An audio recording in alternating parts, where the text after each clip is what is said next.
హరహర మహాదేవ్. ఇదే నాదం cinema theatre. ఇప్పుడు నేను ఎక్కువ మాట్లాడను. ఇది సక్సెస్ షాట్, ఇది తాండవం షాట్ మాత్రం చెప్తా. మనకు సినిమా చూసినంత వరకు మీరు అందరూ ఇది సినిమా అనేది ఇవన్నీ భావన అనేది అన్నీ చెప్పిళ్ళు. బాలేబాబు గారి గురించి ఒక్క విషయం చెప్తాను నేను. బాలేబాబు గారికి నటనలో మన ఇండస్ట్రీలో పోటీ లేదనేది మనందరికీ తెలుసు. కానీ బాలేబాబు గారే నటనలోనే పోటీపడి నటించిండు. అతనే నటించడానికి పోటీపడి నటించింది అఖండవం. ఎందుకంటే అఖండ తాండవంలో నటిస్తే జరగదు, అణువు తను ఫీల్ అవుతే, అణువు భక్తితో మునిగి తేలితే తప్ప ఆ అఖండ క్యారెక్టరు ఒక్కొక్క ఎక్స్ప్రెషన్ కావచ్చు, ఒక్కొక్క నటన చేసిన చలిలో కావచ్చు. చలి ఏంటిది, నేను చేసేది నటన.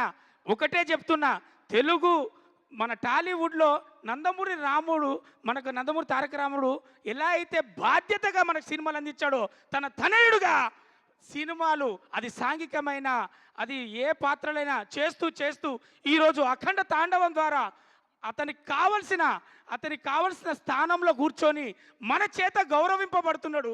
అది నందమూరి తారక రాముడు తనయుడిగా బాలకృష్ణ గారికి ఇది చెందింది, అర్హత కలిగింది, ఈరోజు తెలిసింది. అందుకే మనం ఫీల్ అవుతున్నాం.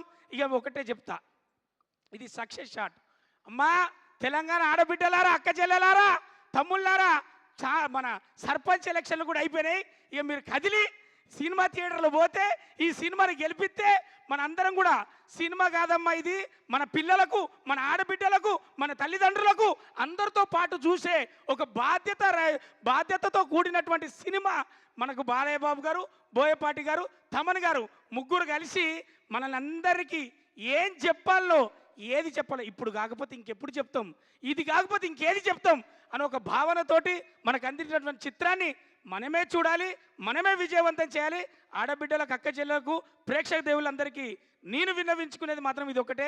Thank you so much. Thank you so much. ఎప్పుడు ఫన్ జనరేట్ చేస్తూ ఉంటారు మీరు, కాకపోతే ఎమోషనల్గా చూసాం ఈ సినిమాలో. సో చాలా బాగా చేశారు.